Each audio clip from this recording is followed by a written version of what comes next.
Okay, I'm live.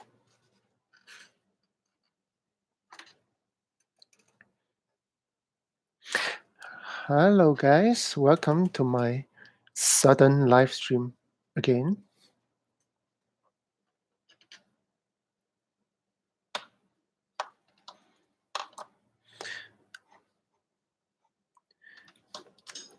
I'm going to mute my mic on my Discord.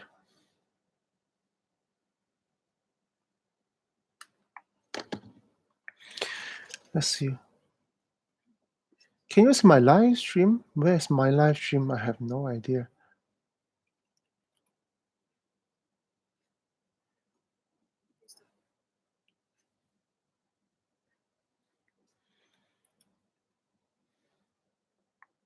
Yeah, let's get ready.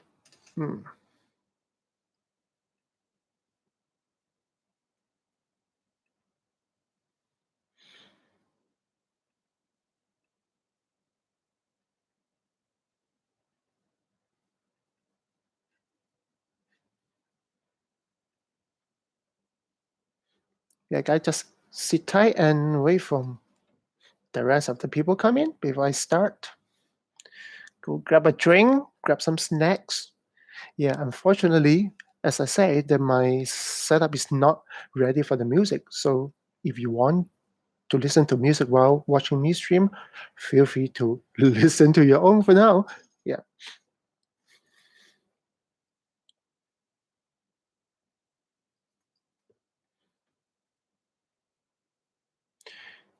And I have Naomi here to do the moderation for me. If you guys have any questions later on, yeah, Naomi and some of my Discord members will be here to answer for you, and I will try to answer some of the question as well. Yeah.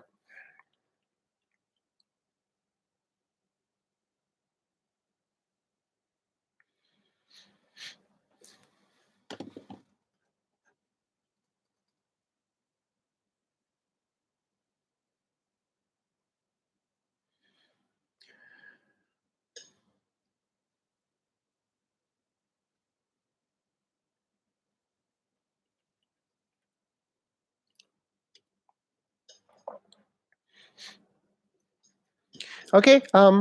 Yeah.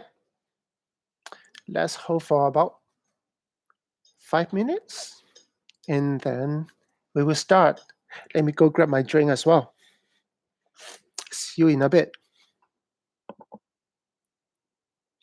Oh, worst girl? Really that bad? Really? Should I stop? Is Ochako really that bad? Anyway, be right back.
Okay, I'm back. Now let's get ready.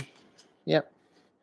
I'm so glad that tonight have no World Cup match, so that all of us can enjoy the stream at peace without constantly switching your attention to the match. Okay, I'm going to be a little bit faster today. So I may not be able to answer as many questions as before. So if you guys do have any questions, feel free to ask my friends here and my moderator. Okay, thanks, Naomi. Okay, let's get going.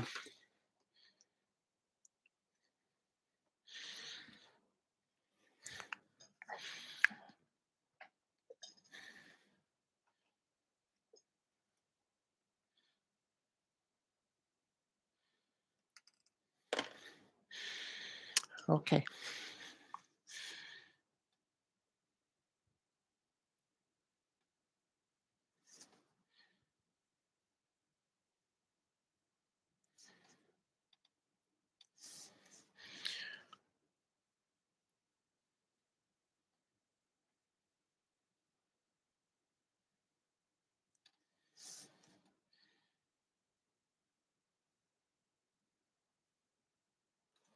Oh man, the aircon's blowing at me like crazy. Let me switch it off first.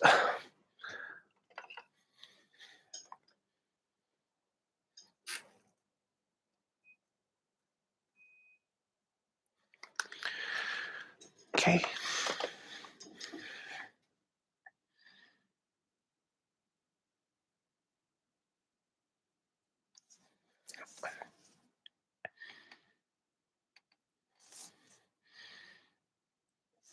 So how many of you are actually fans of Boku no Hero Academia? I really love the show, honestly. Yeah. Actually, my whole family enjoyed the show, especially my kids.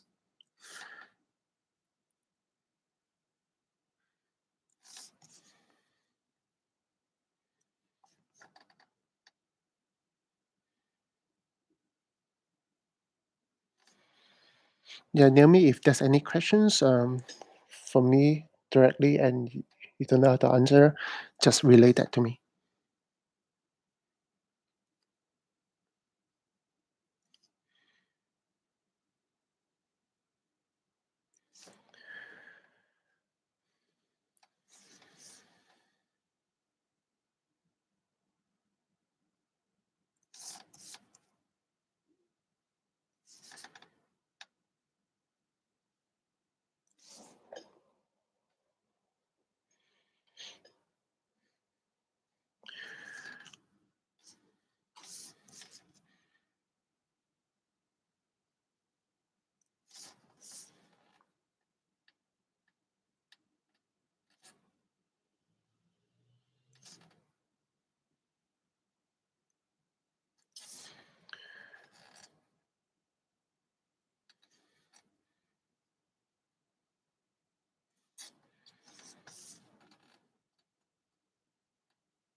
What's that?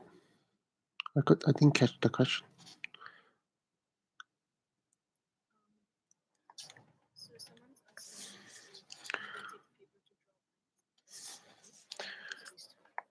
Oh yeah. You're talking about rotating the paper. Yes. All of us has a natural stroke, usually based on our angle. So usually our stroke is more like this. This is our natural stroke. So it's much easier to rotate to get into the natural stroke rather than trying to do strokes in this manner. Yeah.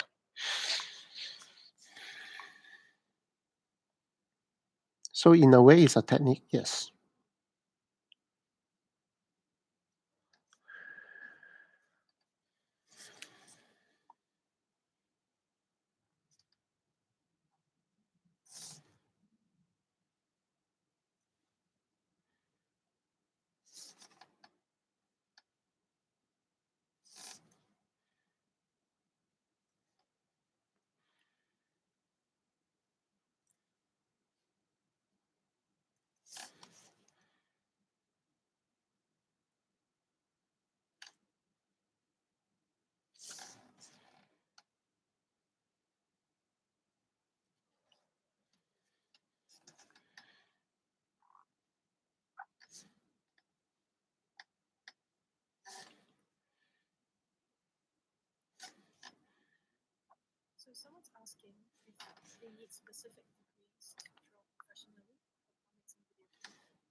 I don't think you actually need education,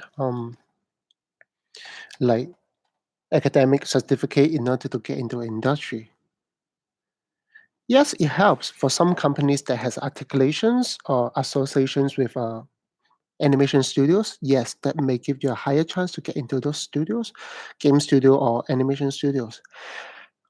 But in terms of skill set, I don't think you really need that certificate to get into uh, gaming or concept development. You just need to have really good portfolio and you create works that is relevant to the studio that you are applying a job for.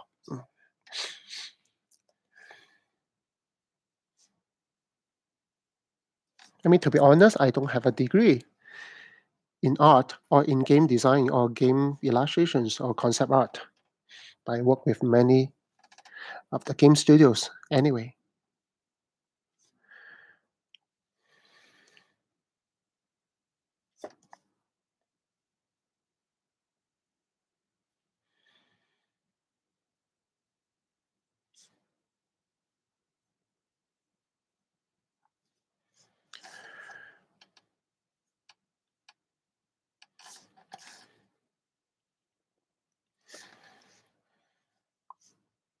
Yeah, I'm trying to go a little faster tonight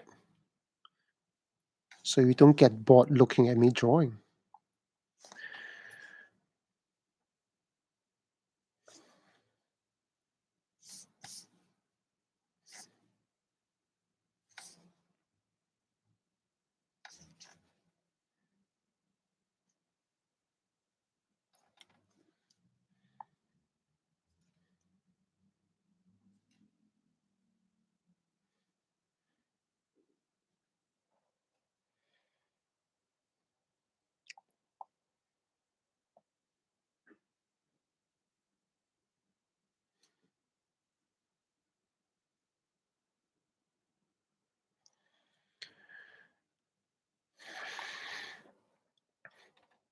By the way, Naomi was my student, and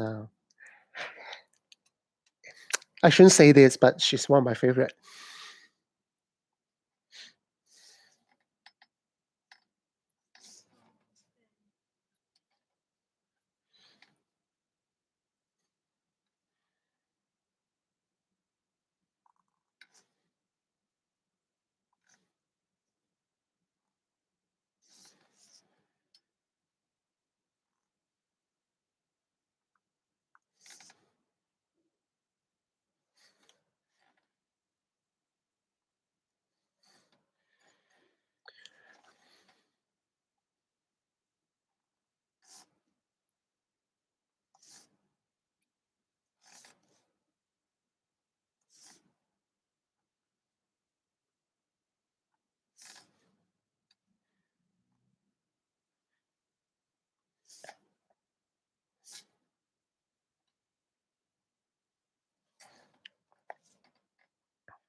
Usually, a piece of image like this would take me about an hour, plus and minus, depends on the complexity of the image.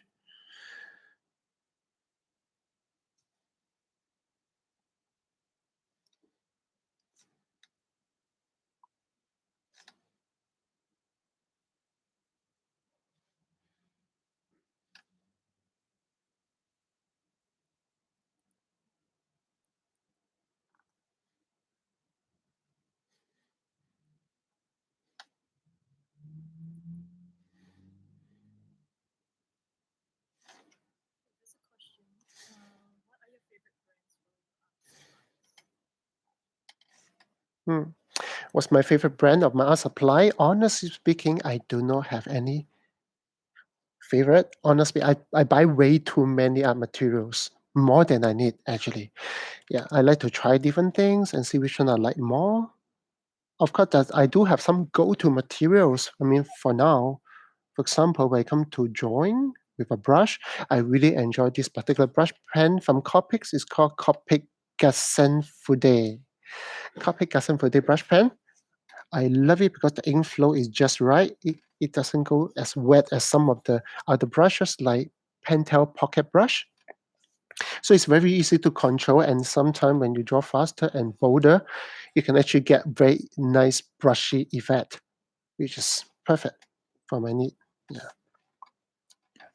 For coloring, for traditional coloring, yes, I do enjoy using Copic markers a lot. But recently, I also find that Shinhan Touch marker, like Shinhan Touch marker, is also very, very good, and it mixes with Copic markers really well. So I like both, and it's way cheaper. You talk about 30 to 40% cheaper. Yeah. So that's something that I also enjoy, and something you can consider when you want to get into marker drawing.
Is the frame rate really bad?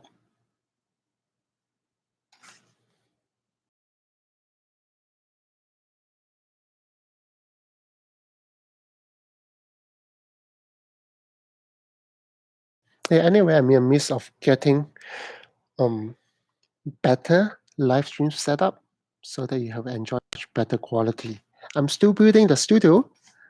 Should be ready soon.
Someone's asking me if I'm putting any on original work on my online store.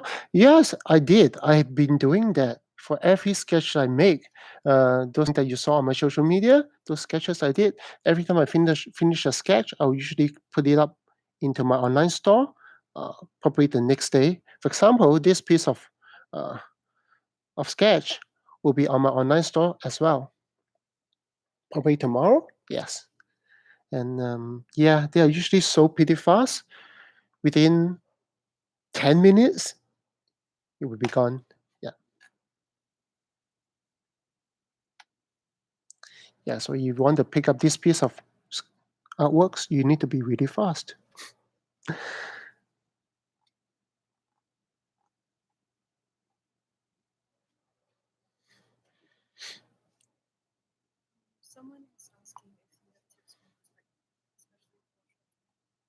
Hmm. Yeah. Foreshortening sounds like a very, very difficult thing to do. Many times students ask me the same question: how to do foreshortening, how to calculate the foreshortening and stuff. And maybe to your surprise, that foreshortening is nothing really new. Actually, when you look at a person, no matter which angle you're looking at, he's always foreshortened. For example, if you're talking about looking at a person from a front view of a person, when you look at him, his nose, his mouth, his ears, his entire face is really foreshortened. But most of the time, we do not have the problem to show a person at the angle because you're so used to looking at him or looking at anybody at the angle. So you have a mental library to actually follow. But for some actions that you are not familiar with, for example, some low angle shot, high angle shots, those are a bit more challenging because you just don't look at them enough. When you think about it, when a Spider-Man artist drawing Spider-Man swing across the buildings, um, in those dynamic poses, does he actually need to map every single part of the Spider-Man's body into perspective or into the vanishing points? I don't think so. Why? Because he's so used to drawing them at those angles, it just comes naturally for him just because he practiced enough. Yeah, I guess the same can be said for us. If you really want to learn about angle and perspective or those foreshortening, you just have to make enough mistake and then you start to understand to have a better sense of reality, and then you just fine tuning that mistake until it become more accurate that correspond better to the reality. Mm. There's really no particular trick to that.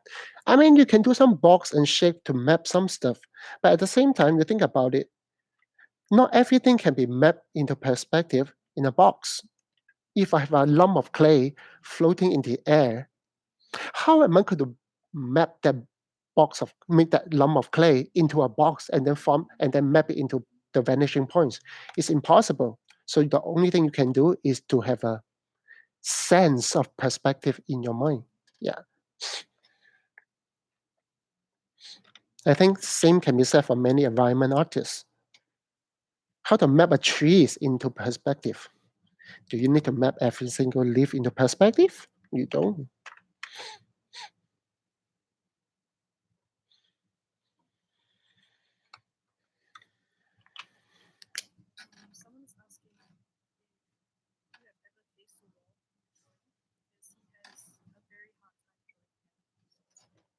Hmm. Face the wall means like, okay, you feel discouraged or you feel that you just can't pull that off. Well, many times it's fundamental problems. That means you don't see those things enough. It's the same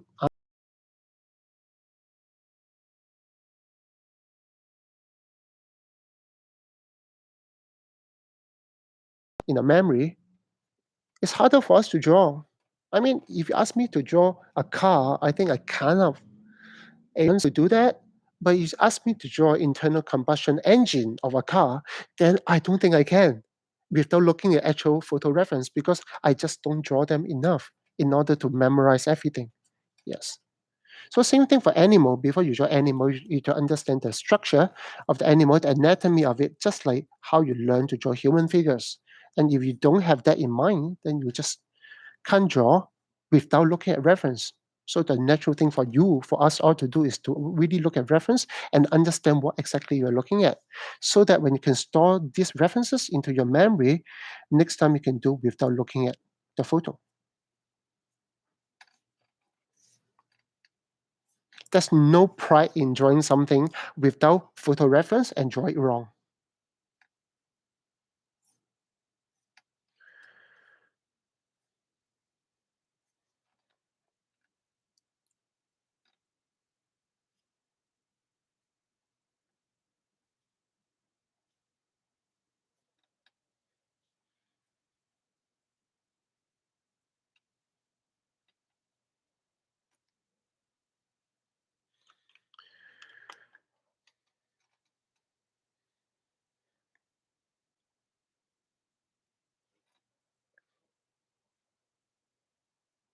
Do I prefer traditional art or digital art?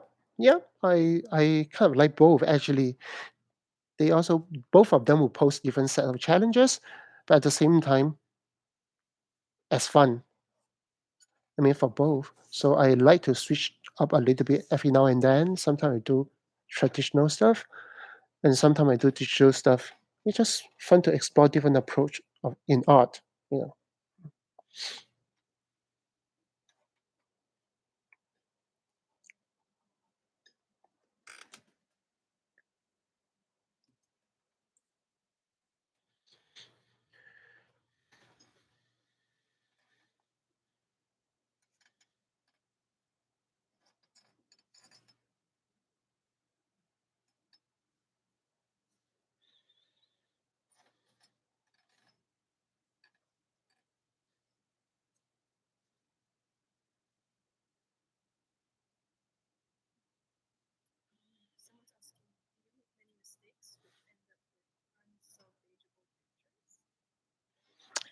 During my entire journey in art, yeah, many mistakes, but are they unsalvageable? Maybe a few times. So if I really make the mistake, I just redo. Hmm, there's nothing wrong with that.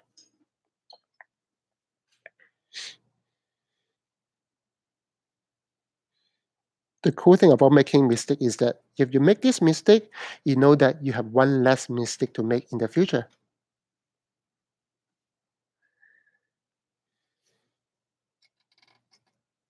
If you're mindful enough of your mistake and try to analyze what went wrong,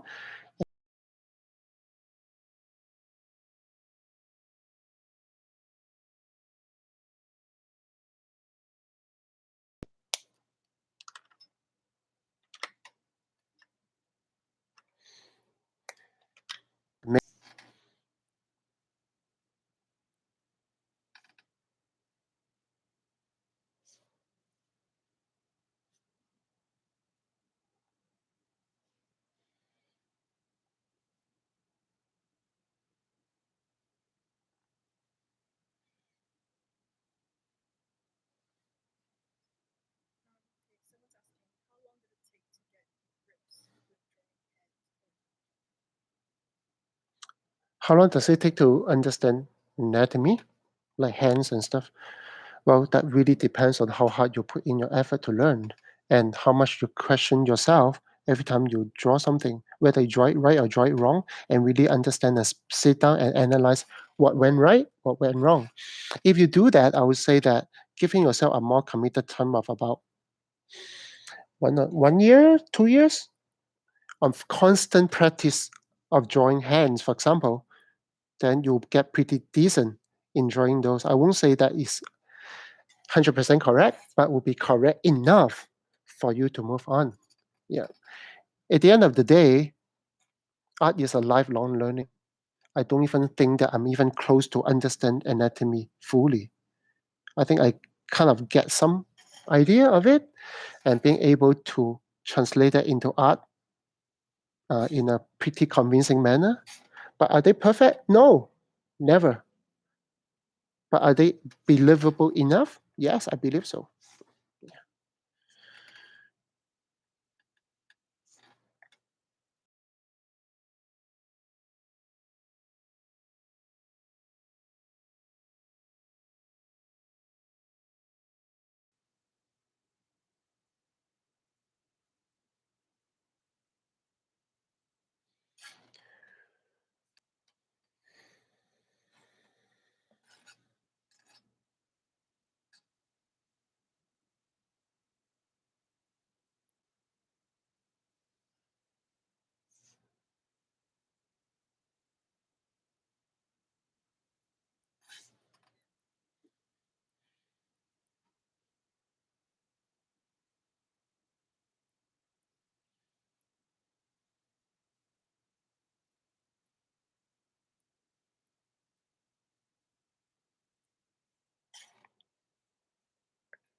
For those who just joined for my live stream, welcome.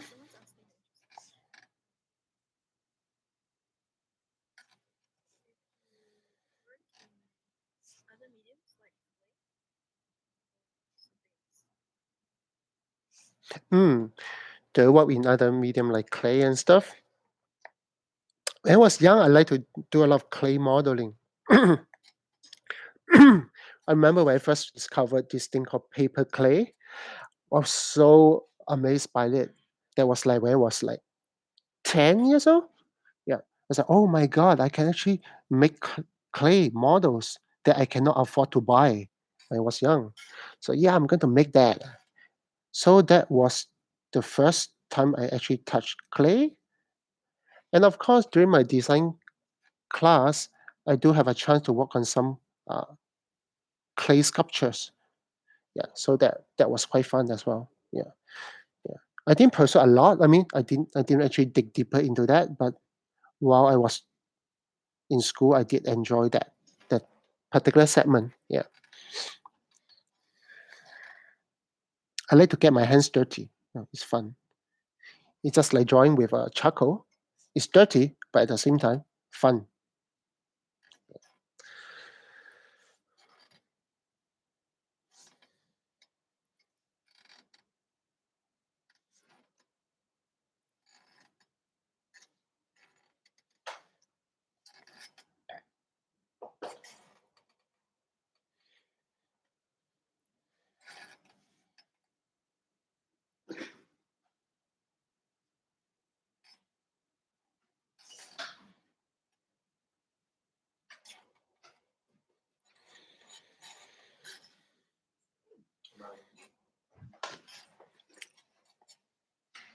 Oh, thank you, Alberto.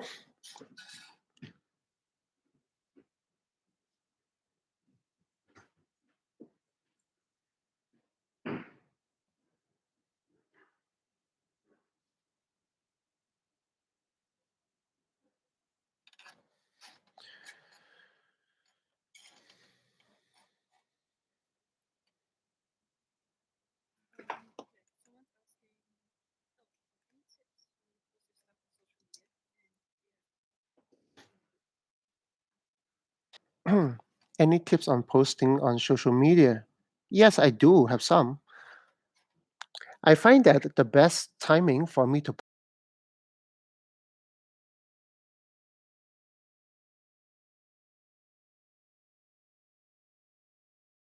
on my fans are from the US. So that's the moment that they start to wake up. And when you wake up these days, you don't actually wake up and go straight into the bathroom. Am I right? You will spend at least a good 15 minutes, maybe even half an hour, just lying on the bed, pick up your phone, uh, turn your body, and just check the social media for at least half an hour. And yeah, so that is the more or less the time that I start posting my stuff on social media, and that will at least try to increase the chance of people looking at my work. Yeah.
Who's my favorite artist when I was young? Hmm, I don't remember artists when I was young. I mean, I only remember the show that I watched. Um, I remember my first crush when I was young was this anime called Creamy Mummy. Um, yeah, somehow I just fall in love with that lady, the magic lady. Yeah. And then when I grew older, I also enjoy Rama Half. Rama Half was one of my favorite show back then. And then when I grow older, when I get to be more mature, I start to enjoy uh, anime like Feast of the North Star, uh, Hokutonoken. Yeah. So Feast of North Star. Yeah. So that was really my all-time favorite until now. I mean, I really enjoy that. Mm.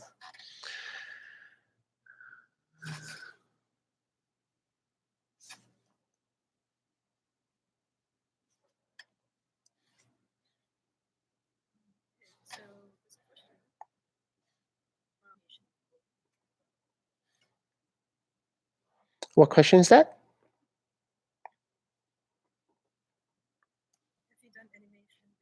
No, I have not done any animation before. I was involved with some animation concept, but I've never done any animation myself. Yeah, but it's not an area I wanted to go into. I guess I would just be a fan and just enjoy those good animated people that produce rather than being involved with that.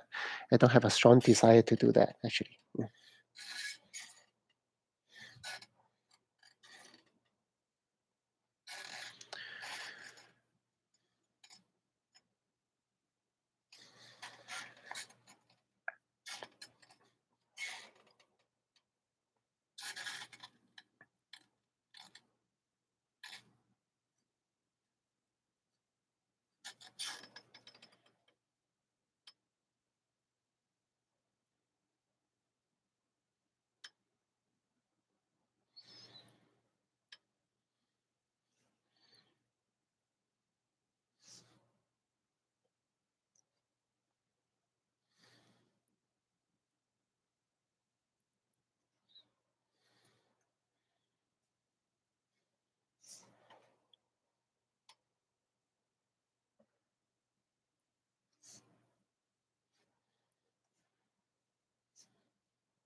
No, I do look at the ref of on my other screen to at least make sure that the color that I place is correct.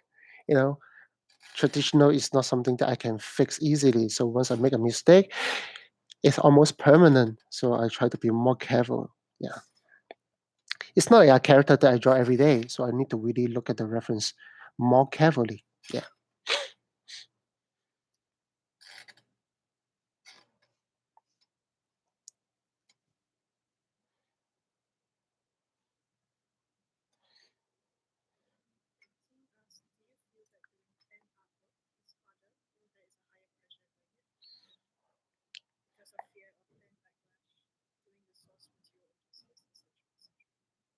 That's a very interesting question.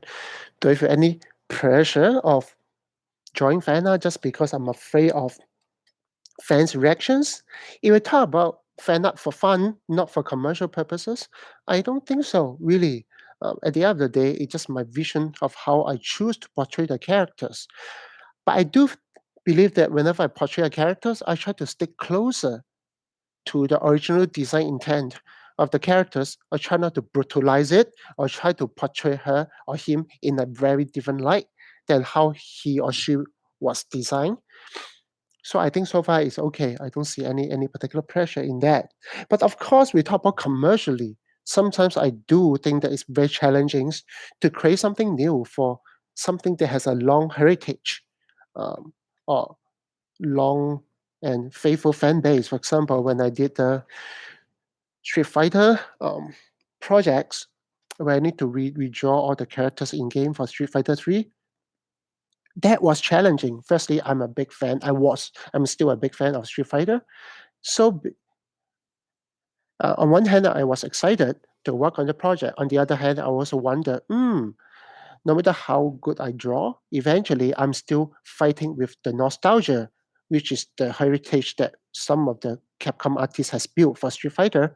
So I think I can do a decent job, but at the same time, there's this strong sense of nostalgia that how you first look at Street Fighter, and that will set the tone of how a Street Fighter art style should be. So for a newcomer who get involved with such project can be quite challenging. Yeah, I mean, true enough. When the game was pushed out, some fans do find uh, my work um, less appealing or doesn't match or deviate too much from the original Capcom style, which I can totally understand. But of course, there's also a bunch of fans who really love what I did. So, so that's a battle to fight. Mm.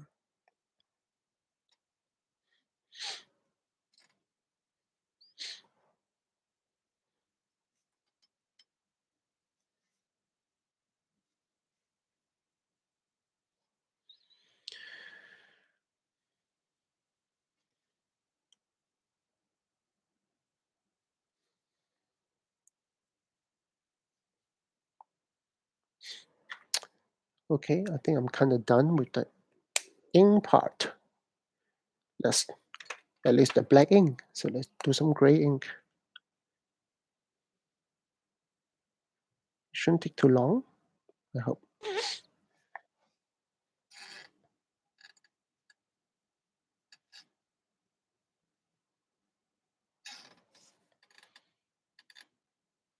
Hope you guys are doing okay.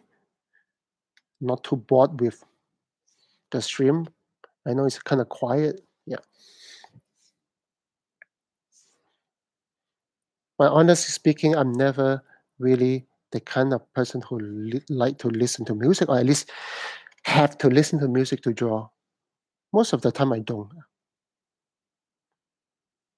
or rather listen to audiobooks or podcast, mm, or just be quiet and just focus on drawing. Yeah. Sometimes I find that listen to music can be a bit too distracting for me, especially if I'm playing those like favorite songs of my favorite album. Yeah. I tend to spend a lot more time singing along with them rather than focusing on my art. Yeah.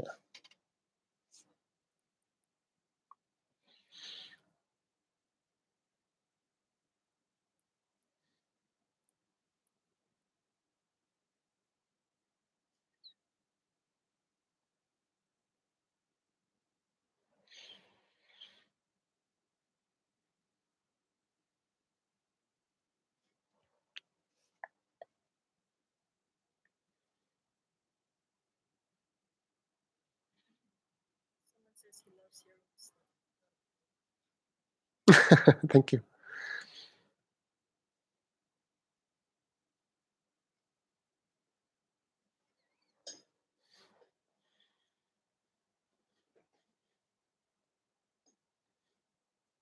Yeah, Olivia Ong. I don't think I can play Olivia Ong songs on YouTube without invoking any kind of copyright or licensing issues.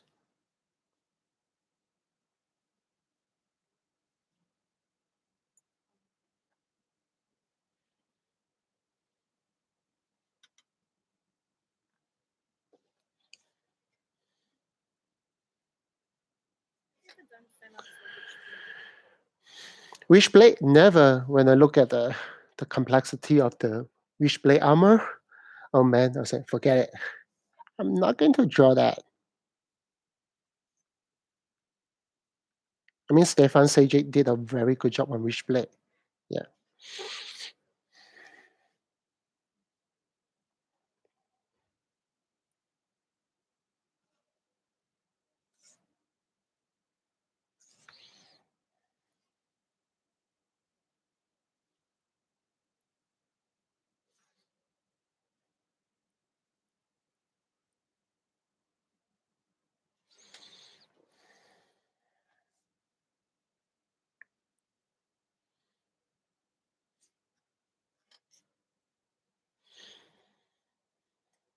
What kind of ink am I using for the gray tone?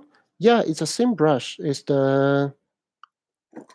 called the Pentel Artist brush. Let me show you the full packaging. I'm sure I still have some. I don't have so many art materials. It's obscene, man. Yeah. So this is a brush pen. It's called the Pentel, I believe, art brush. Art brush. It comes with many colors, and my favorite is the gray.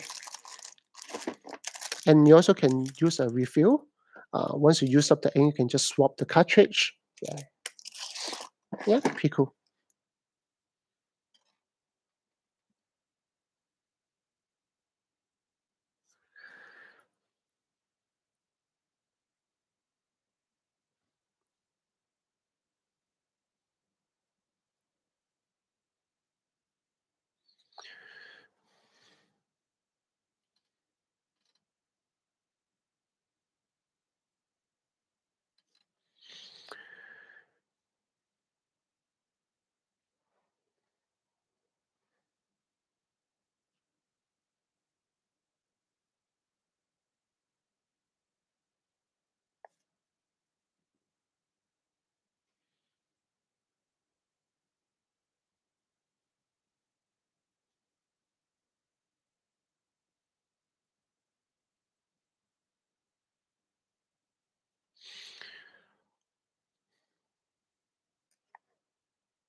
No, I don't think YouTube has a donate button, and you don't have to.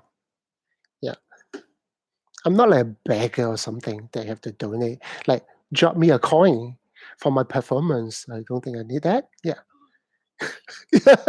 Sorry, I'm just saying, just joking. All right, don't get offended. Yeah, just for fun. Yeah.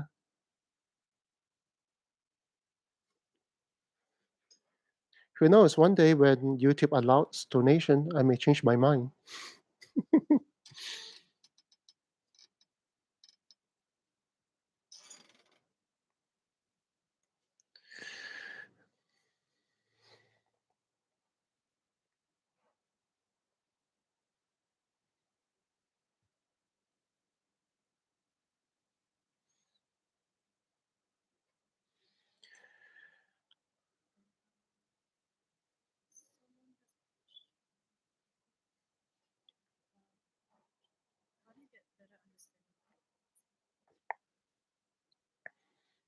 How do I get better understanding of lines?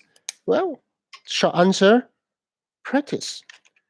Con- uh, Understand the control of your hand and trying to visualize the stroke before you actually draw it on the paper.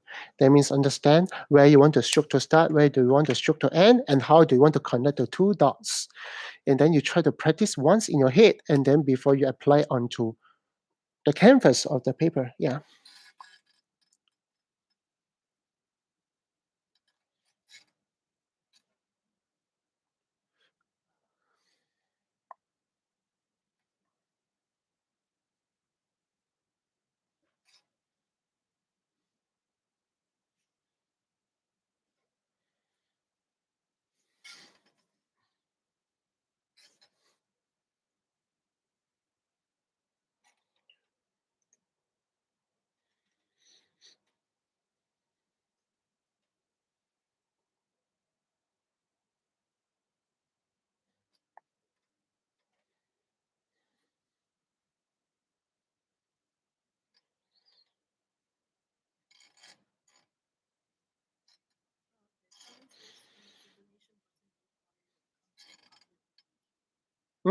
Okay, interesting.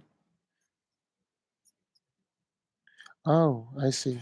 Yeah, I believe that there are many people who email me to ask me for partnership on YouTube.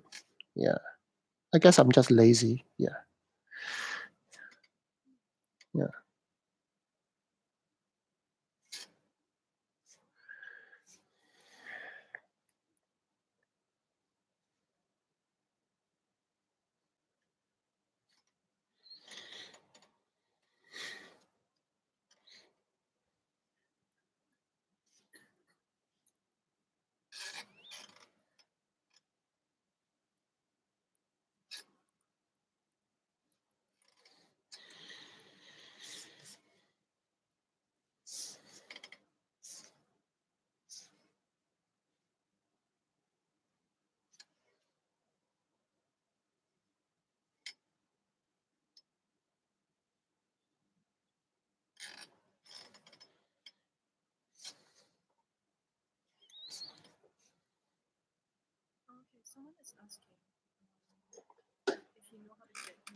How do I get into how do you get into comic? Hmm, that's challenging because personally I don't work on comics. I work on comic covers, not the actual production of the comic. I guess you can try to find um talent scout when they have when Marvel and DC has review sessions at conventions. Um, yeah, you can be ready to just submit your work to them. To be honest, if you are good with what you are doing, as long as you publish your work online, it will soon get into the table of the editors from DC and Marvels and other publishers. Yeah,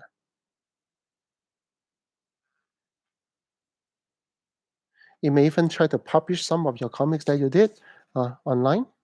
Yeah, just to build some tractions, and some of them, maybe one of your fans who have connections with the editors from these publishers, may just sound them out and just connect you to them. Possible. Mm.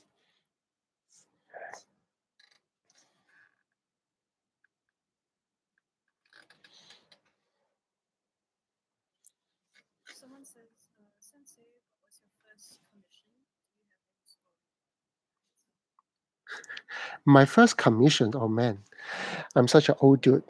I need to dig deep into my memory. What did I do for my first commissions? I believe it's something that I did for the school that I was attending. I was being asked to create some poster for certain events. Yeah, and that was uh, sort of like a paid commissions, a small amount, but yeah, it was fun. Um,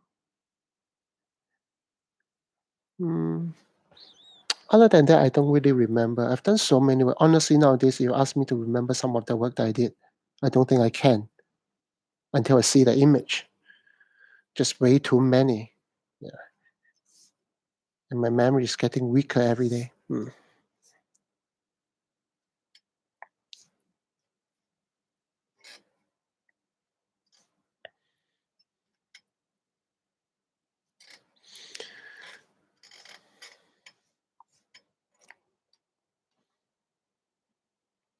Okay, I think I'm pretty okay with the gray tone.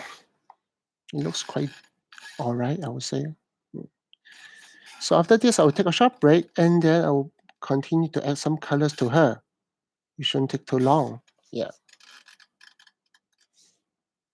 Meanwhile, if you still have any other questions, feel free to ask. Um, yeah. In fact, I'm thinking about doing another gift art stream. Something that I did in the past that a stream that I am going to draw some of your original characters as a gift. Yeah. Seems like the draw your OC thing is quite in these days on internet. So maybe we can do something again in my live stream next time. Yeah. That would be fun. Yeah. So you do have some OCs that you created in the past. Yeah, get them ready. Yeah. When the time come, I'll do that. Yeah.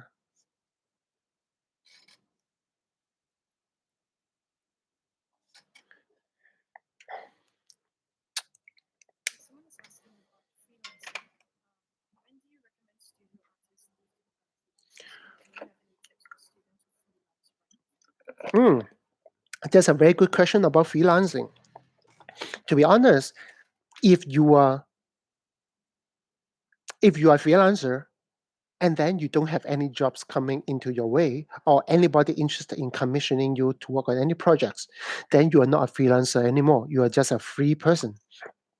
So the whole idea of being a freelancer is that you need to make sure you have enough inquiries, enough people coming to you and knock on your door and say, "Hey, can you draw that? Can you draw this? Can I commission you to do this and do that?"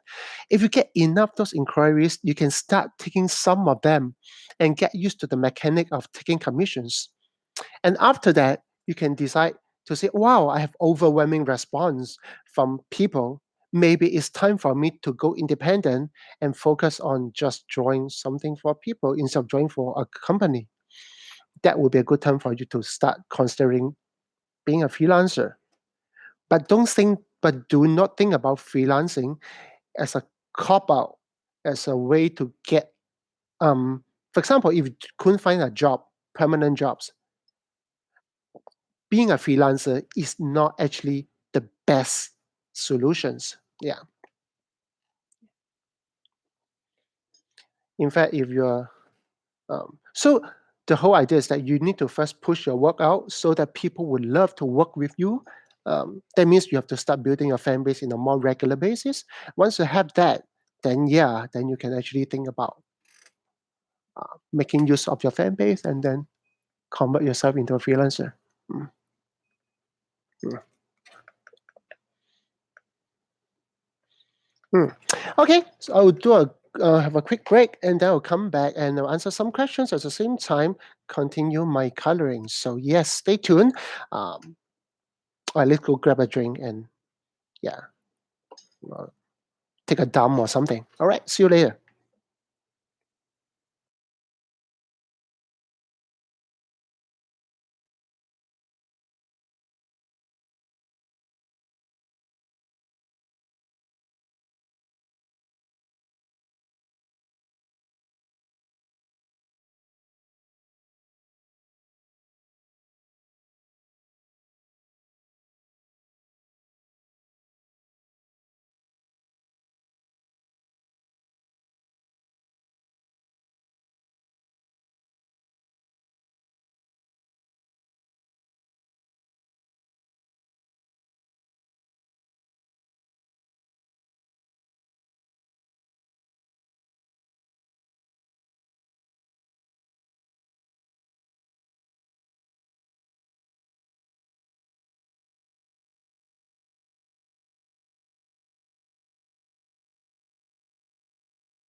Okay, I'm back for more action. Hope you guys had a good break.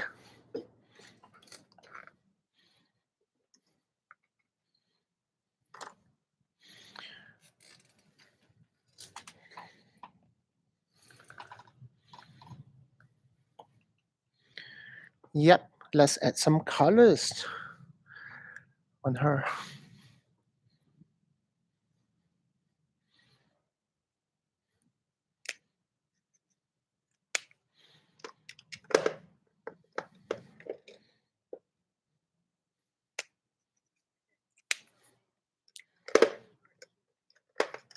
Do I have any art heroes? I won't say that I have. I mean, I do enjoy a lot of artist artwork, but you ask me to single out one person or a few person. Mm, Let me think. Yeah, I do like artists like Ashley Wood, James Jean, and the artist for Metal Gear Solid, Yoji Shinkawa. Also like artists like Adam Hughes, J. Scott Campbell. Yeah, but I'm more the kind of person who enjoy art and the diversity of the art rather than focusing on one particular artist of a group of artists. Yeah.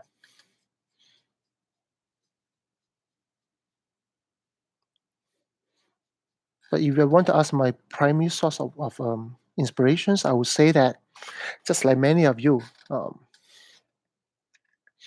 games, anime, comics, and all the fun stuff, and toys, of course. Yeah.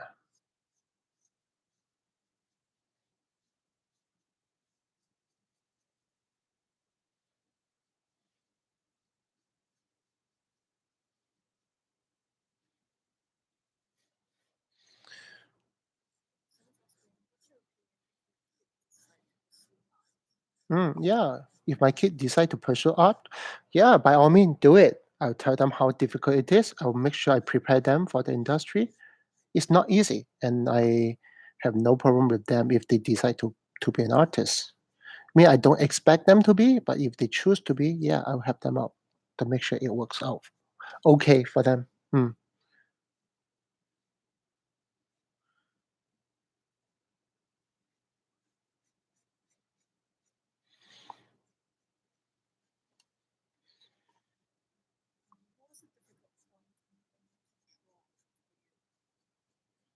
Mm. What's the difficult point of me learning to draw? In the past, there wasn't even internet, so there wasn't any online resources, YouTube tutorials, or live stream for me to look at or follow or get inspired from. Most of the time, I get inspiration from the comic that I read, the anime, or the that I watch. So that's pretty much it. And other than that, most of my learning of art or the knowledge of art came from books from the library. Uh, so that's pretty much that. So that was quite difficult because there was nobody to guide me. Um, I always wanted, someone in my life who can show me the way, how to do certain things, how to draw, how to get into the industry, how to become a professional artist. I got none of them, nothing. So yeah, it took me quite a long time to get to know things enough for me to get into the industry. So that was the challenge. But at the same time, I also find that there's quite a bit of blessing in that regard because I did not face any social media pressure. I did not need to earn any likes on social media. I just draw whatever I love and then that's it. Very simple. And that to me is kind of nice compared to many of you who are constantly facing doubts, discouragement, pressure based on your social medias or based on other people's work. So I didn't have those problems. Yeah.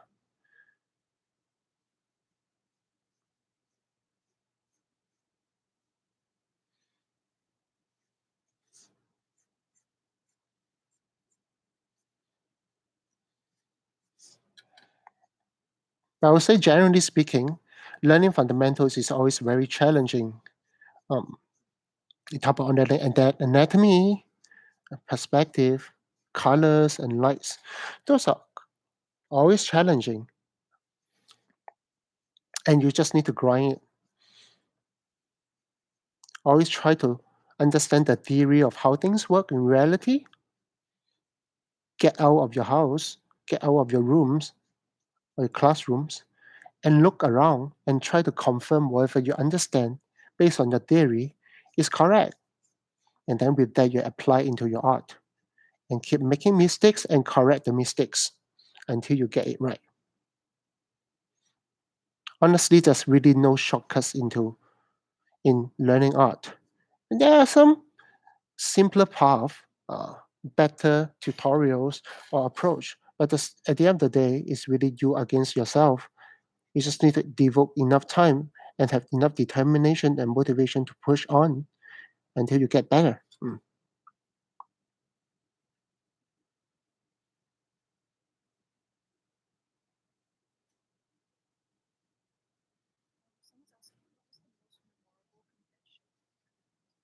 Hmm.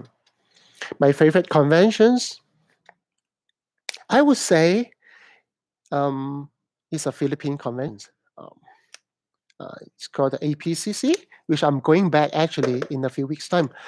I really enjoy that particular conventions, mainly because I find that the the fans they are really passionate. They are they really show uh, uh, their affections and support to my work, and it leave a very deep impression on me. And it's not really about how much they buy, whether I can earn enough money from the convention. It's really about seeing how much my work actually impact their life or make a difference in their life and make them choose to pursue art or invest more time in drawing. I think that is a very valuable experience. Yeah. So I really enjoy that show. That's why I decided to go back this year.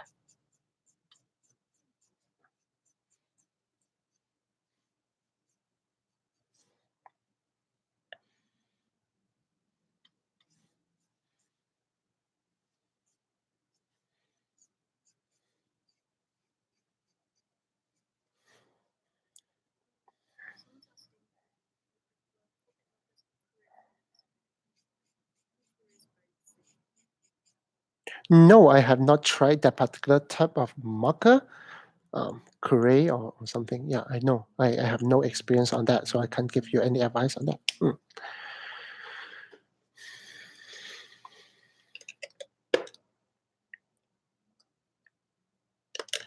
Okay, I think her hair is done. Looks quite decent.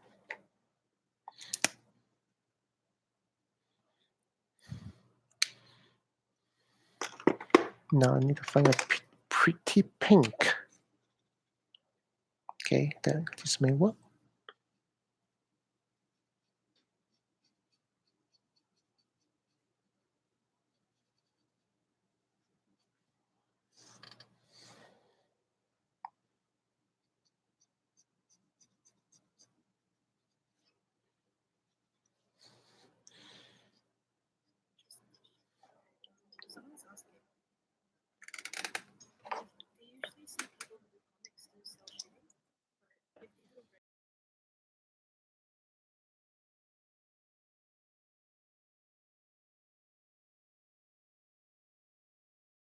Yeah, that's an interesting question that you asked about cell shading and rendering. In the past, I always thought that the US comics are dominated by people who do the traditional ink and digital color kind of approach, the more conventional way of doing things. But after working with them for many years, I realized that they're actually pretty open minded about a fully rendered piece like what I'm doing. Not here, but on my digital pieces. I think partly because of many young audience nowadays for comics, they are also very much exposed to my kind of work, which is a bit more rendered and less cel shaded or less digital looking, so to speak. Yeah, so I think there's no problem with that. In fact, many of the fans or publishers do prefer my style in that sense rather than the traditional uh, American comic style. It just brings something new to the market, something that people don't usually see that in the comic world. So that gives me quite a good advantage. Yeah, basically just bring diversity and something new to offer. Yeah.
Mm, that's an interesting question. How does the other artwork from different country influence my art? Only when I'm exposed to those artworks. I don't think I'm exposed to all kind of artworks that the industry has to offer. I'm more a bit selective in terms of what I like to look at. Yeah, so no, I may not have enough exposure in certain part of the uh, certain countries' artwork. For example, those from the European countries. Yeah, I may not have those knowledge as much, but for anything that I'm exposed to, yeah, they indirectly influence my art and my approach a lot more. In fact, when I look at my own art, I think one areas that really influence my art is actually graphic design and photography. I think has a strong impact onto my decision, especially graphic design. I mean, I was officially trained in graphic design, so I'm more sensitive to graphic elements and how they are being used in artwork. So when you look at my artwork, some of you may realize that I actually have quite a strong graphics slant to it, which I find that very interesting. Mm.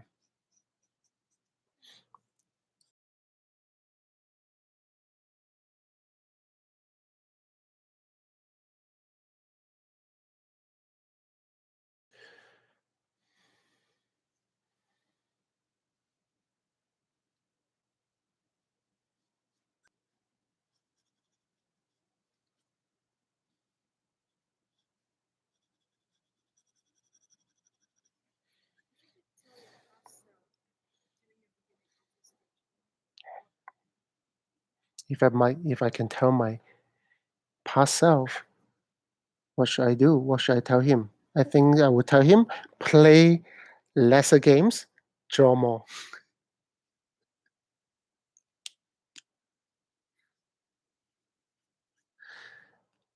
I mean, it's important for us to work in the game or art industry to play to play some games.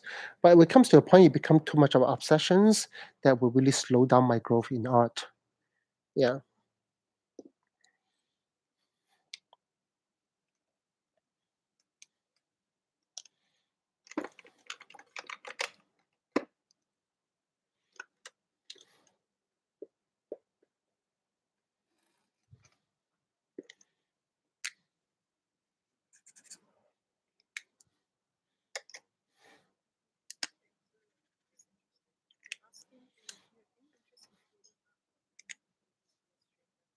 Mm.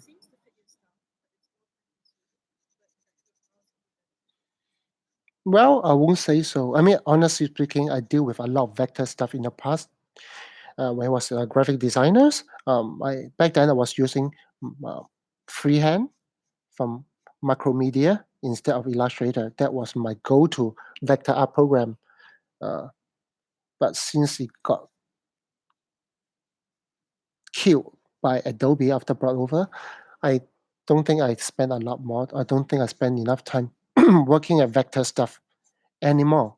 Um, no, I don't think that vector stuff can easily simulate out what I am doing. For this particular sketch, maybe we talk about full-fledged rendering or painting that I did with my comic covers. I don't think that a vector program is effective. I mean, I'm sure someone can do that, but is it efficient for me? No. And do I need that? Not really.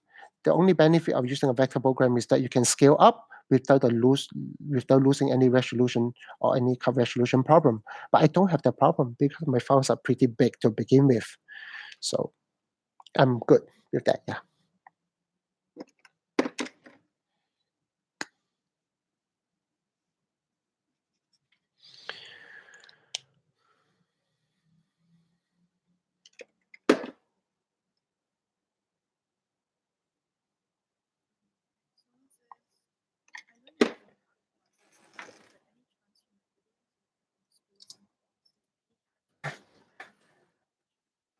Schoolism.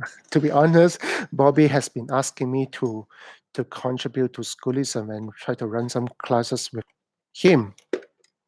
Yeah, I mean, honestly speaking, if I'm ever going to set up any online classes, I would definitely go with schoolism because I just love what they're doing. Honestly speaking, but do I have the capacity to do it for now?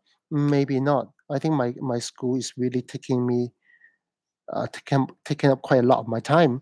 I really don't think I have the capacity to do extra classes for that.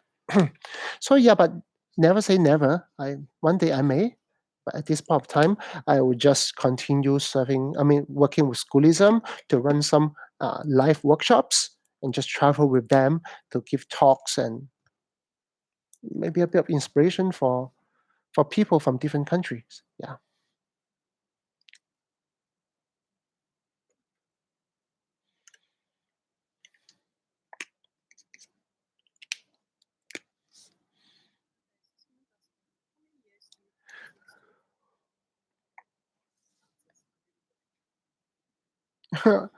How many years do you need to be really good at to be to be really good at art? Hmm, I don't know. To me, it took 20 years. To you, with the resources that is available online and offline these days, many can take much shorter time. And to be honest, when I look at my students' growth, I would say that if they continue to grow at that speed and continue to focus in what they're doing, they can be really good in 5 years' time. And I've seen many young artists these days. They are so young. They're like 17, 18, and 19. They draw like pros. And that's really, really encouraging to see. Yeah. So it really depends on how determined you are in learning and growing. Most importantly, spend time focusing on your growth rather than worrying about your growth. I think that's really, really important lesson for us all to learn. That many times you're so concerned about whether you're growing enough, whether you grow fast.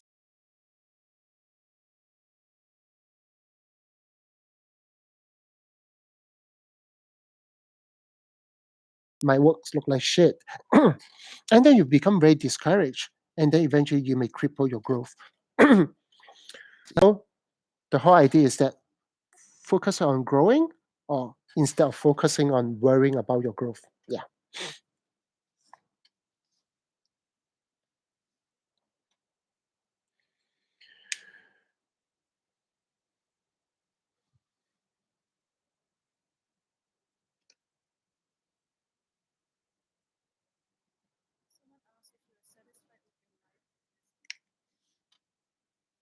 Am I satisfied with my life at this point? Generally, yes, of course. I get to draw what I like to draw, and people love what I'm drawing, and I make a okay living with my art, and my families are well provided for. I think in that sense, yes, I'm pretty happy. Yeah.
I don't have a lot of tutorial based kind of video on my YouTube channel yet. Will I make some in the future? Very likely I will. But those are just extra time I need to set aside just to do that. And time is pretty limited on my end for now. But definitely I will look into that for sure.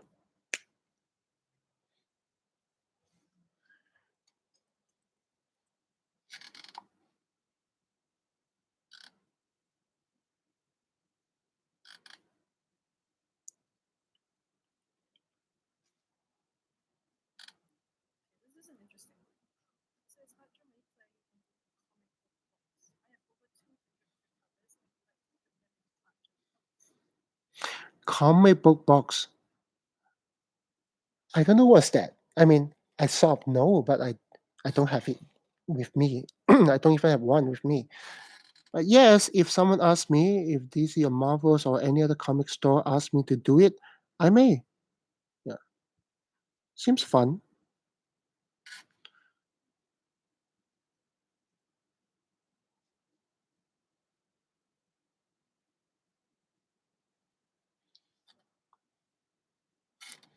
But it's really hard for me to just create a box for you exclusively. Yeah.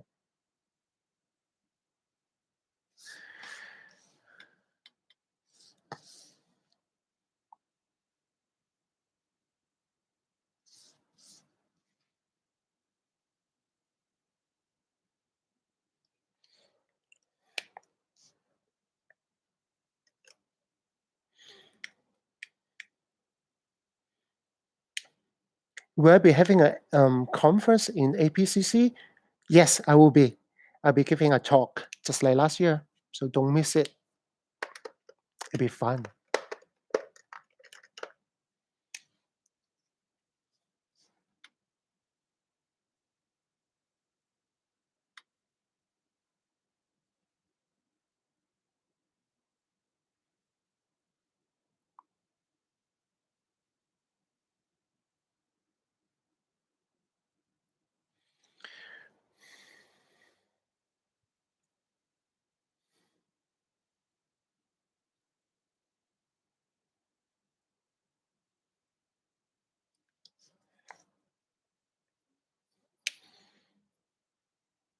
What's my favorite movie? Many. If talk about those old ones, I really enjoy Indiana Jones. I really enjoy Back to the Future. I enjoy Lord of the Ring. I'm not a Star Wars fan, so sorry. I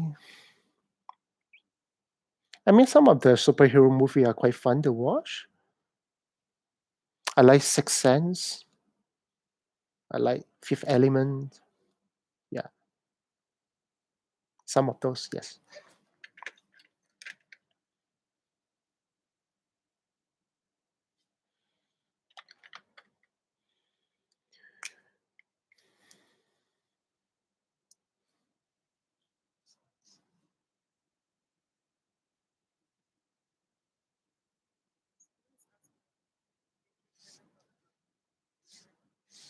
Patreon.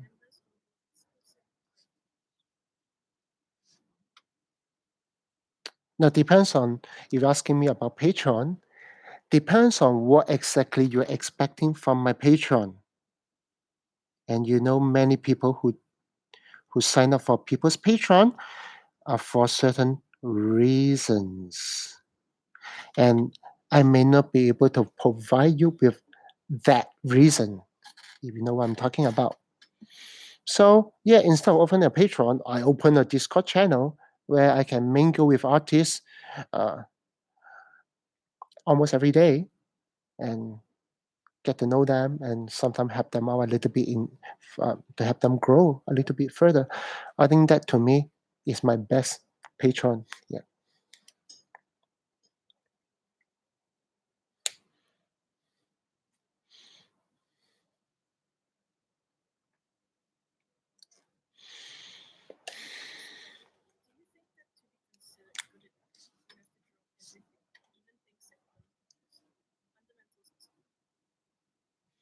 Is it important to draw everything? Of course not.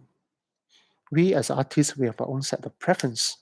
Um, it doesn't mean that you have to draw everything. For example, I'm focused on characters. Do I need to know how to draw background? Do I need to know how to draw how to design mechanical objects like cars and machines? Not really. But can I do it? I believe so. But can I do it very professionally? Maybe not. I mean, it's good to know different things when it's needed. At times, you can actually jump in and then try to contribute, especially if you're working in a studio. But I also believe that it's good to have some form of specializations that you know exactly what you're good at and focus on that.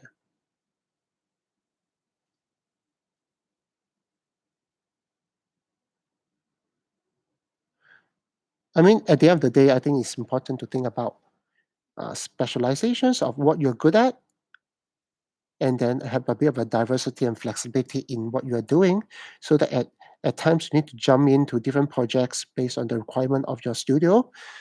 At least you can. Yeah. But you are not expected or required to know or draw everything.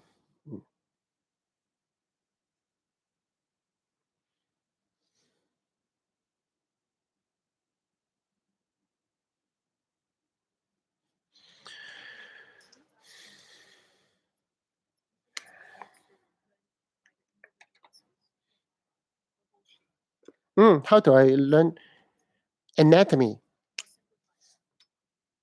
When you come to anatomy, you need to learn everything from the inside out. So from bones, followed by muscles that wrapping around the bones, then the skin that wrap around the bodies, and then you start to put them into different actions, poses, body language, and stuff. Yeah, so it's quite a big topic to learn. And yes, inside out, that is the whole idea of learning anatomy. So do a lot of life studies, bring along a sketchbook with you whenever you go, wherever you go, and spend time to sit down, look at stuff, look at people, and draw them. If you're on the train, look at how people sit, how they sit down, how do they position their legs, or focus on drawing the hands, how they hold their handbags, how they hold their books, how they hold their handphones, how they fold their arms. So you can do a lot of focus study uh, f- on day-to-day basis and try to fill in some of the gaps in your knowledge.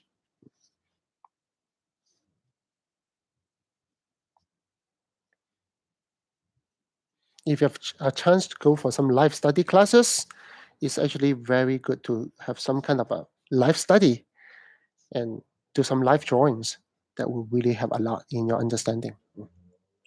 Yeah.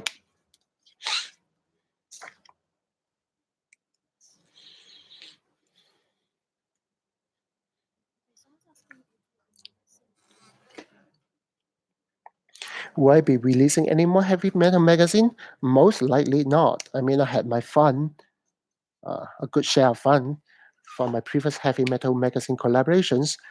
I think that should be enough for me to move on. I don't have a like strong desire to do heavy metal magazine. After all, it's a very adult oriented or more adult oriented kind of magazine, which is not exactly my preference. Yeah.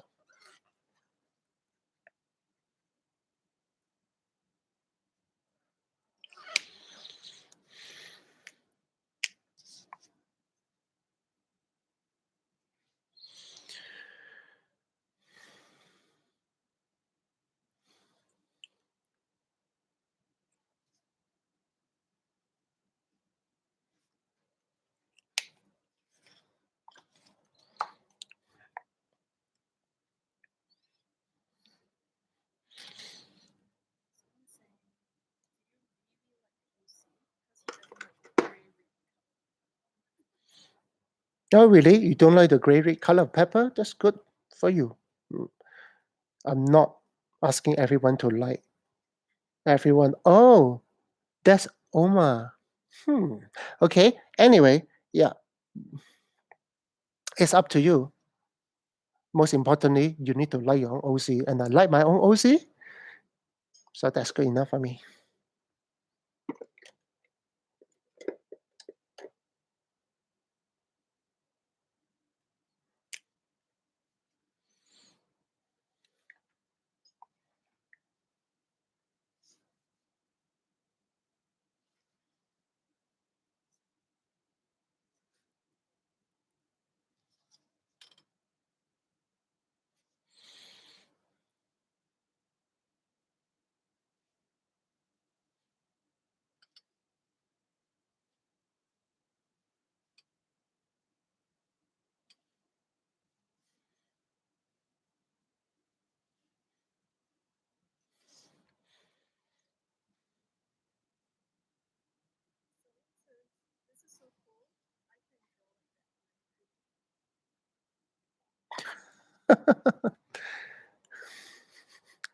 Really, someone said that you can draw like that and you are pretty young. That's good for you. I'm happy for you. If you can draw like this, wow, I'm impressed. I'm not doubting you. Yeah, but you really can. Wow, that's amazing. Congratulations.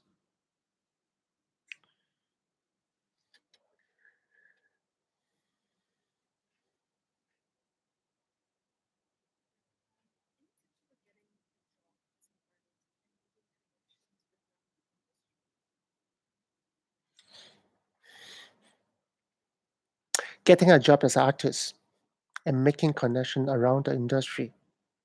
Well, when you think of it this way, there's no one particular place where on internet where all the industry people mingle. So you can expect that to happen. You always need to start investing your time with your community or your fans in the earlier days, as early as possible. Why? Because whoever follow your work, sometimes some people click a like on your piece of art that you posted. When you look at the persons, you check him out. Oh, this guy is only like, 10 years old, 12 years old. You don't think it matters anyway. Who's this young kid? But do you know that in 10 years' time, this young kid will become working adult. He or she may end up working in a company or even a game company or art company that may be able to make use of your talent. So that's how we build relationship from young. In fact, when I work with so many uh, clients these days, many of them told me the art directors, the talent managers, the creative directors, they all follow my art since the college days. And they've been following my art until they get into the industry, until they get into a company that they're able to work with me, then they start calling me up and work with them. So you need to start early and start uh, uh, building that relationship with people.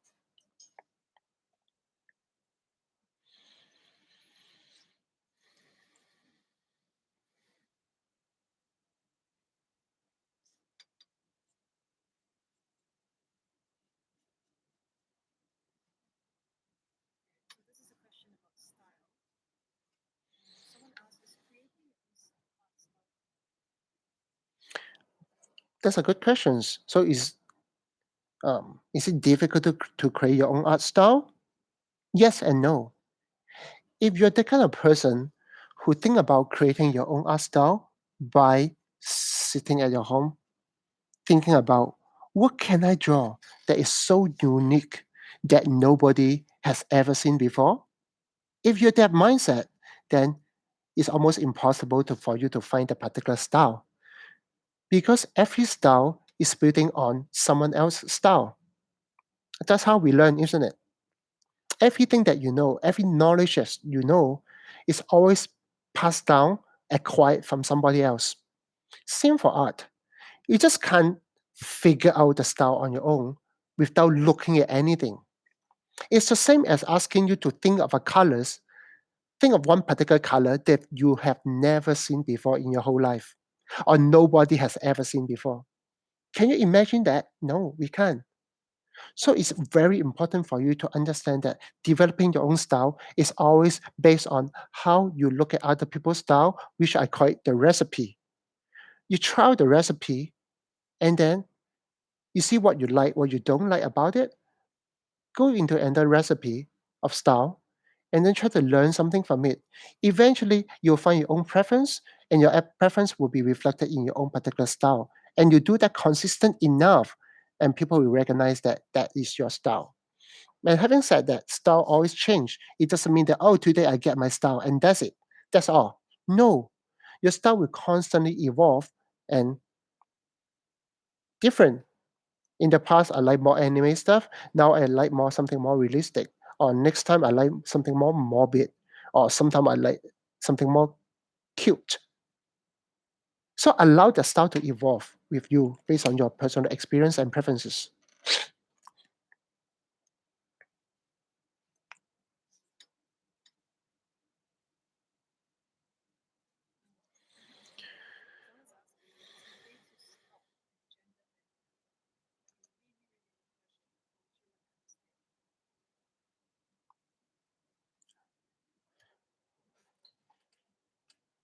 Sorry, come again. I sort of missed that. Okay, let me read that. It's okay to if I try to sculpt gender band pepper. I like really rip one. Whoops.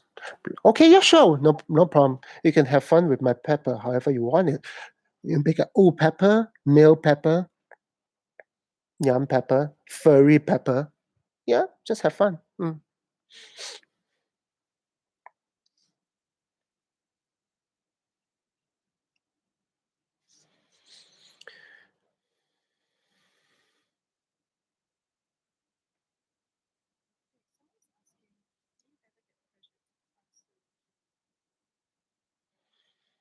Do I feel pressure to constantly making art?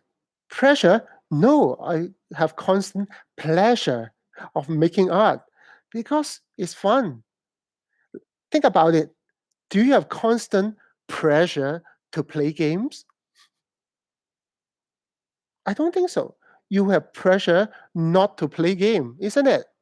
When something is fun, why do you have pressure?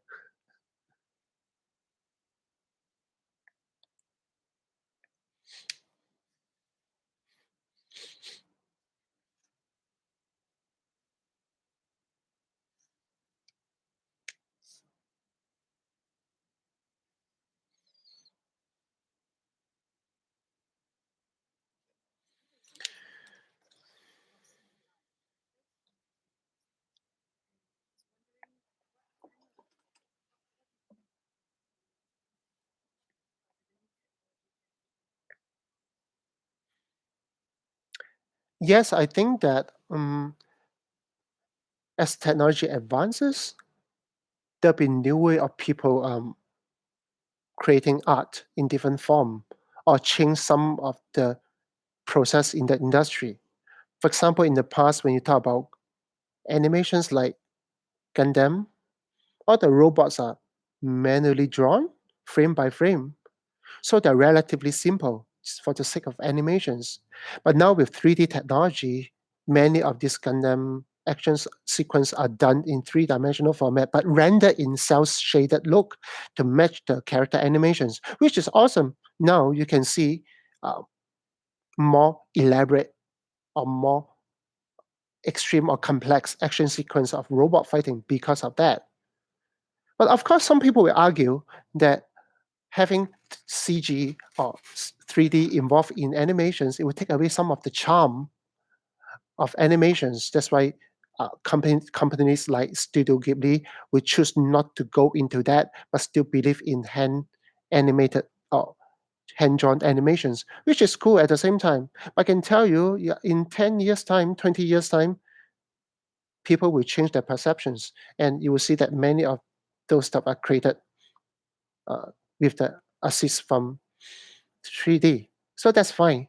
I don't think there's a problem. Some people appeal more, especially old school people like me. I may appeal more to traditional animation. But new age people, people from the new generation, they may not even care.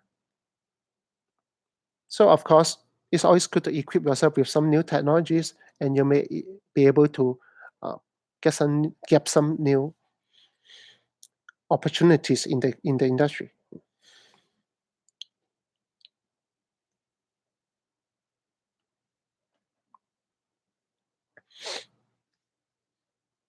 Okay, I think I'm kind of done with this piece, but I'm happy to answer some questions before I end my stream today. Yeah, so if you have any other questions, just keep asking. Yeah, I'll answer a few more before I close my stream.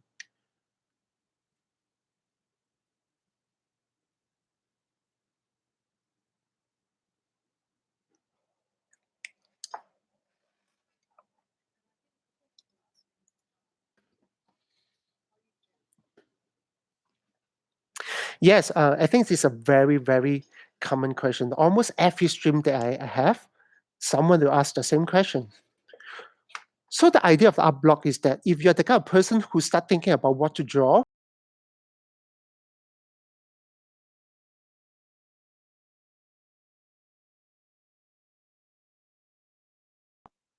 idea doesn't come just immediately. Sometimes it really take time to build up, to collect.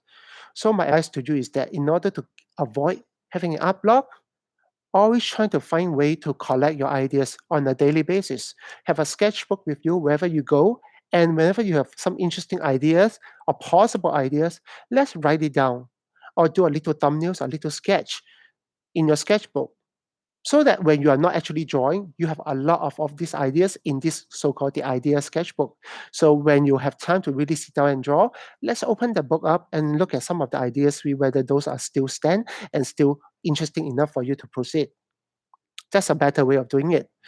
Of course, if you're already in the art block, you need to understand what kind of art block you're having.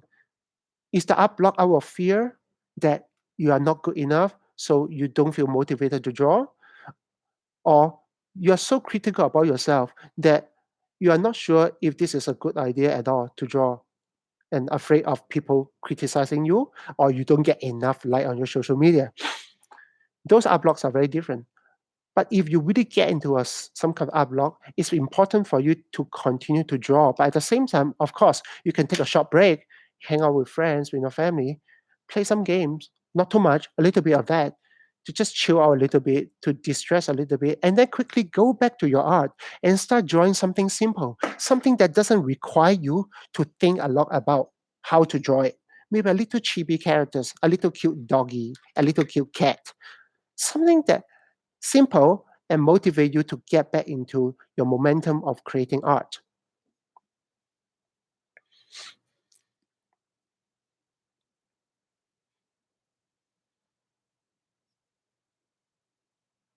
Yep, a few more questions before I end.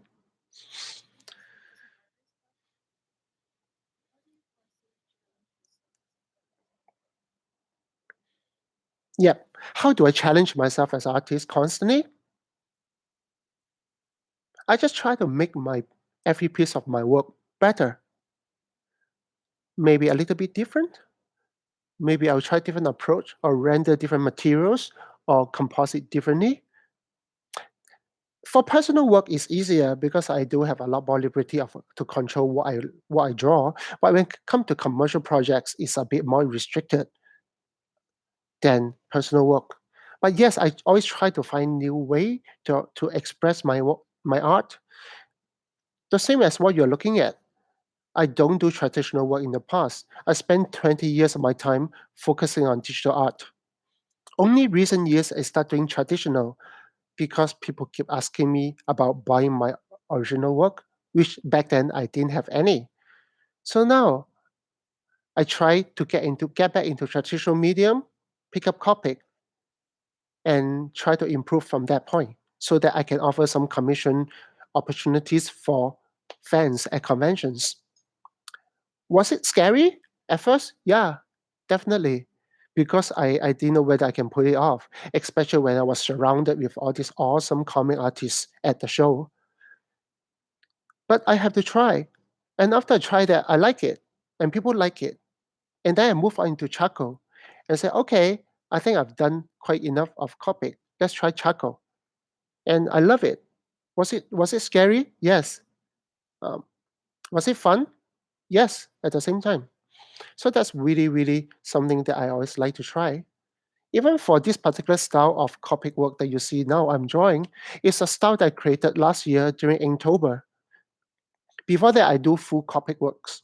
Now I do a bit more ink and more graphic style, like what you're looking at. It's something new that I've never tried before, and I give it a try, and I love it. Now I'm doing it. So that's what I'm doing. I constantly find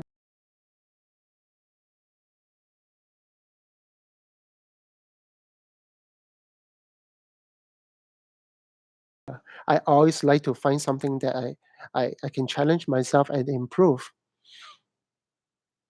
Do I fail sometimes? Yeah, but that doesn't make me stop in any way. I really just want to explore as much as I can within my own personal preference. No, that doesn't mean that I have to draw everything that people ask me to draw, but I want to draw everything that I love to draw. Yeah. Oh well, that's a long answer. Okay.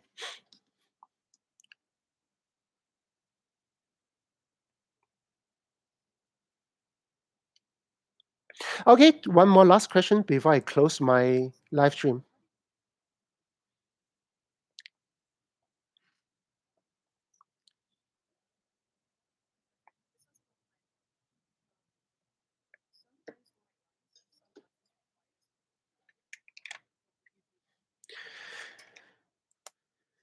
I remember working with some clients that they don't like the line art approach. For example, when I was working with Riot for League of Legends, um, they prefer artworks that doesn't have lines uh, in the final products. So I just work with them and remove the lines when I paint. I think that's okay as long as you are comfortable pulling that off. If you don't, then don't do it. But of course, I always like the idea that you have certain preference in your approach. But when time comes, when it's needed in order to help out the clients or in order to keep the relationship going, you may want to have the capacity to approach your art differently and do that. So I think it's good that you can do different things if it's needed, but doesn't mean that you always have to do it. But when time comes when you really have to, you can. That to me is the best way of doing it. It's like driving a sports car. It doesn't mean that you have to race with people every day. But if you sometimes you really have to, at least you can. Yeah. Okay, that will conclude today's live stream. I hope you enjoy yourself. I think I work a little faster today. Yeah. So yes, I'm going to continue my live stream on YouTube for a while uh, until I have a further plan in the future. But for now, yeah, let's enjoy some live stream together. And I hope you'll also learn something from this live stream. And looking forward to see you again next time. So for those of you who are interested to join my Discord channel, the link is there. Maybe Naomi, you can post the link again so that people can join. We have a lot of people coming in from all around the world, talking, exchanging ideas, helping each other to grow. As long you are not an asshole, you are not a troll, you respect what we are doing, and you enjoy the committee and respect the committee, you are more than welcome to join us. So thank you. Yeah. Take care and see you next time. Bye bye.